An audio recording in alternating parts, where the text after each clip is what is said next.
시민이 선택한 뉴스 시선입니다. 12월 1일 금요일 시선 34번째 시간 시선택으로 시작합니다. 한 주 동안 일파만파 시민편집단이 주목한 뉴스들을 정리하는 시간 시선택입니다. 11월 마지막 주, 시민들은 자유한국당 관련 뉴스를 가장 주목했습니다. 다음으로 주목받은 뉴스 키워드는 2위 국가정보원, 3위 적폐청산, 4위 우병우 전 청와대 민정수석, 5위 국정농단입니다. 문재인 대통령을 법치 파괴의 내란죄와 국가기밀 누설죄 등으로 형사고발해야 한다는 자유한국당 소속 심재철 국회 부의장의 주장. 일파만파 시민편집단이 심재철 부의장 관련 뉴스에 관심을 가지면서 자유한국당이 뉴스 키워드 1위입니다. 우선 심재철 부의장의 주장은 결국 박근혜 전 대통령 탄핵에 불복하겠다는 것이란 더불어민주당의 질타가 선별됐습니다. 심재철 부의장의 지난 과거도 재조명됐습니다. 지난 2013년 국회 본회의 중 스마트폰으로 여성 누드 사진을 본 사실, 더 거슬러 올라가 1980년대 김대중 전 대통령에게 내란 음모죄를 덮어씌우려는 신군부의 편에 서서 거짓 자백을 했던 사실 등이 올랐습니다. 국가정보원이 2위입니다. 이명박근혜 정부 국정원이 주인공입니다. 이명박 국정원, 원세훈 당시 국정원장이 국정원 특수활동비를 불법으로 유용한 정황이 선별됐습니다.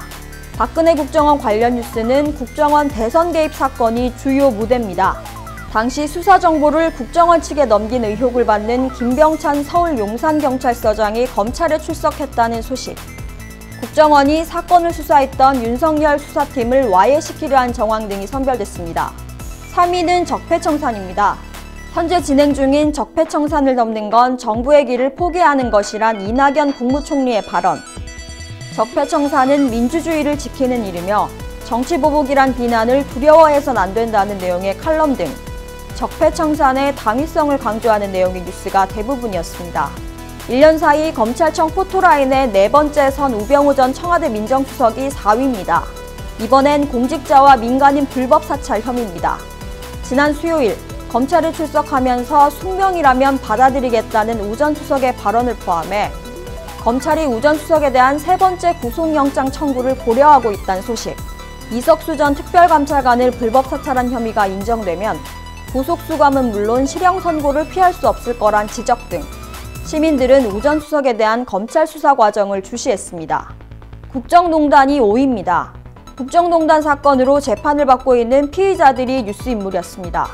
변호인단 총사퇴 이후 42일 만에 재개된 박근혜 전 대통령의 재판.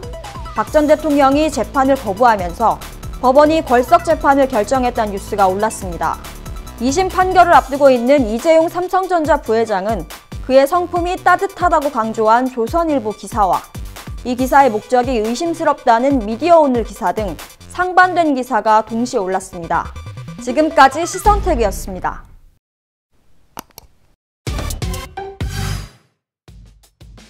조선일보의 기사입니다. 단독을 붙인 이 기사의 제목은 서울구치소 독방 이웃이 전한 이재용 부회장 인격입니다. 최근 출소한 A씨와의 전화 인터뷰를 토대로 이 부회장이 자신의 가족 이야기까지 하면서 주변 사람 아픔을 위로하는 모습에 감동했다는 A씨의 발언을 전했습니다. 조선일보는 마음 따뜻하고 인간적인 재벌 총수 프레임을 들고 나왔습니다.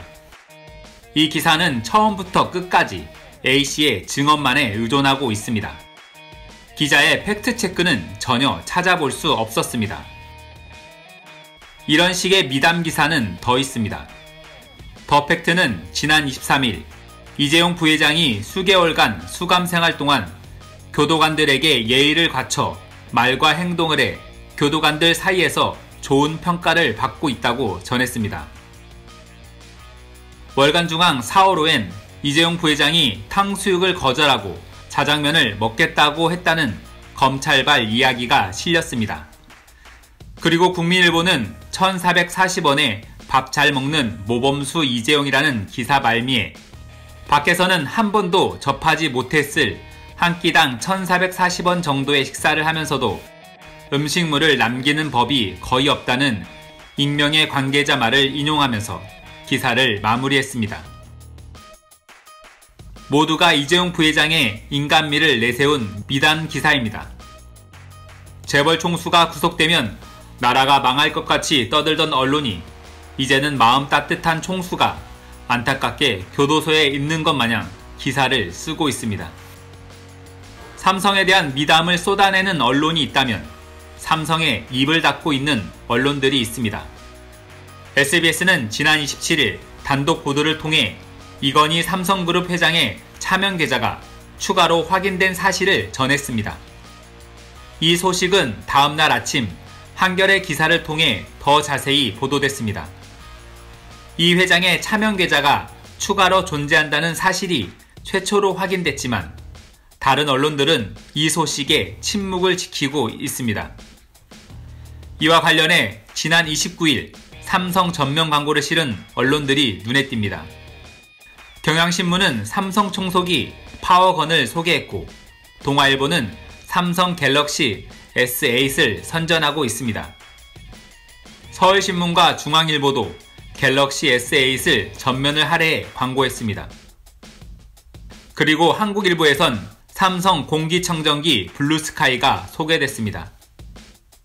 삼성 앞에만 서면 철저히 작아지는 언론들. 그러나 권력 앞에선 목소리를 크게 높입니다. 얼마 전 청와대 출입 기자들이 청와대를 향해 항의하는 일이 있었습니다. 청와대가 국민과의 소통을 위해 페이스북에 자체 영상과 라이브 방송을 게시하자 출입 기자들이 자신들의 영역을 침해당했다고 주장하는 겁니다. 이를 두고 미디어오늘은 반성 없는 청와대 출입 기자단은 해체하는 게 맞다는 내용의 기사를 썼습니다. 이명박근혜 정부를 거치며 망가졌던 언론을 한숨에 돌려놓기란 쉽지 않습니다. 하지만 언론개혁의 변화는 이미 시작됐습니다. 먼저 공영방송에서 개혁의 징조가 감지됐습니다. MBC 사장 최종 후보에 오른 세 사람은 모두 공정방송을 위해 처절하게 싸웠던 사람들입니다. 그리고 YTN은 보도국장에 9년 만에 복직한 노종면 기자를 내정했습니다. 언론이 삼성 앞에서 굴하지 않는 날도 점점 가까워지고 있습니다. 동PD의 눈이었습니다. 일파만파 속 뉴스 인물을 조명하는 시간 시선인물입니다. 시선인물 14번째 주인공은 고 안병화 경무관입니다. 생전 전라남도 치안을 총괄하는 전남도 경찰국장이었던 안병화 경무관은 지난 1980년 5.18 민주화운동 당시 광주 시민을 향해 발포하라는 신군부의 명령을 거부한 인물로 알려져 있습니다. 5.18의 숨은 영웅으로 불리기도 합니다. 지난 월요일 정부가 고 안병화 경무관을 한계급 높은 치안감으로 특진 추서하면서 안병화 경무관이 일파만파에서 재조명됐습니다. 안병화 경무관의 이번 특진 추서는 경찰공무원 임용령 개정으로 가능했습니다. 재직 중 사망한 경찰공무원으로 제한했던 특별승진 추서 대상을 퇴직 후 사망한 경찰공무원까지 포함하도록 그 범위를 확대했기 때문입니다. 퇴직 후 사망한 경찰관이 특진한 사례는 안병화 경무관이 처음입니다. 경찰 관계자는 안 경무관은 최근 강조되고 있는 인권경찰의 면모를 보여주는 등 경찰관으로서 공적이 있는 인물이라고 말했습니다. 상대는 우리가 생명과 재산을 보호해야 할 시민인데 경찰이 어떻게 총을 들 수 있느냐. 거듭 발포를 명령하는 상부에 반발했던 안병화 경무관. 그가 보여준 인권경찰의 면모는 신군부의 발포 명령 거부에서 그치지 않았습니다. 오히려 그는 경찰이 소지한 무기를 모두 회수했고 부상당한 시위대가 치료를 받을 수 있게 지원하고 음식을 제공했습니다. 그 결과 안병화 경무관은 공수부대가 전남도청 무력진압 작전을 펼쳤던 5월 27일 하루 전날 직무유기 등의 혐의로 직위 해제됐고 보안사령부로 끌려가 모진 고문을 받았습니다. 이후 안병화 경무관은 고문 후유증으로 투병하다 지난 1988년 10월 생을 마감했습니다.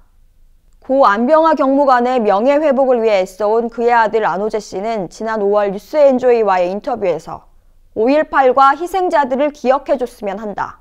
관심과 지지가 생각보다 큰 힘이 된다는 걸 최근 들어 알았다며 시민들의 관심을 당부했습니다. 오직 시민을 지키고자 했던 고 안병화 치안감을 기억하겠습니다.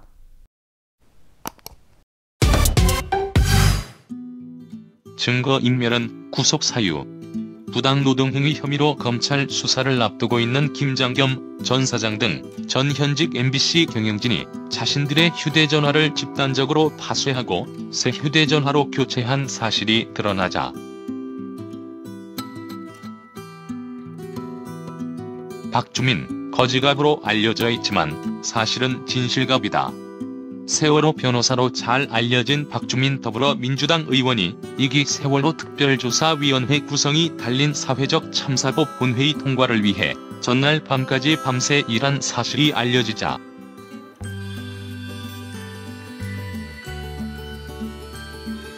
죽은 박정희 먹일 돈은 있고 우리 아이들 급식 먹일 돈은 없더냐? 경북 구미를 포함해 상주, 문경, 영주 등 4곳에서 내년에도 초등학생 전면 무상급식을 하지 않을 전망이다. 이에 구미 지역 시민단체가 예산 200억 원을 들여 박정희 유물전시관 공사를 강행하면서 초등학생 무상급식을 지원하지 않는다고 비판하자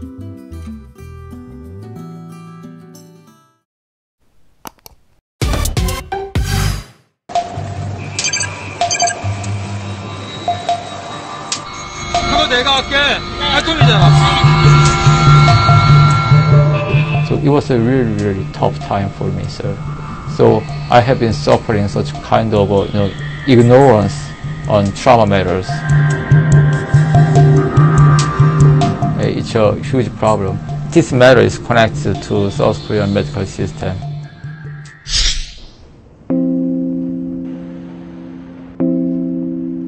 One of the reasons as well that although more than 90% of South Korean trauma victims are arriving in hospital even less than an hour, but they are staying in very busy, crowded emergency room much more than a couple of hours.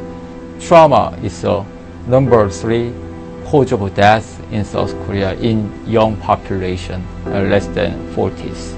It's exactly the same in anywhere in developed countries, sir.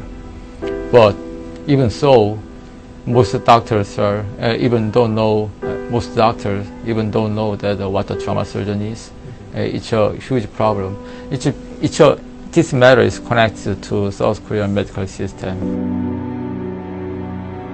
Actually, I had to explain whenever I'm meeting, new doctors here, to explain what the trauma surgery was every single day. So it was a really tough time for me, sir.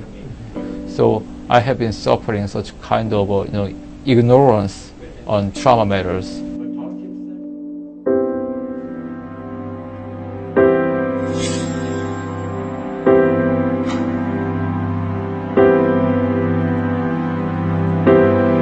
저는 정책을 만들지 않습니다. 정책을 만들지 못합니다. 말단 노동자일 뿐이기 때문에 저는 그냥 정책의 도구로서 위에서 만들어주는 데까지만 일을 할 수가 있습니다.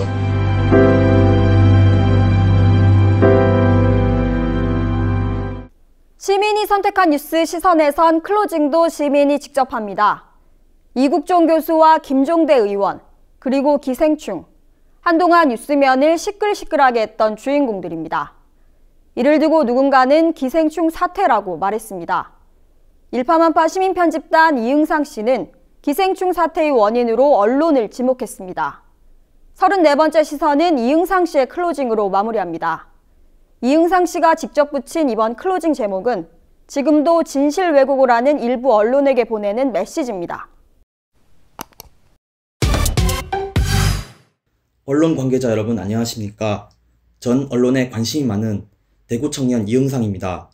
점점 추워진 날씨에 이곳저곳 취재하느라 고생 많으십니다.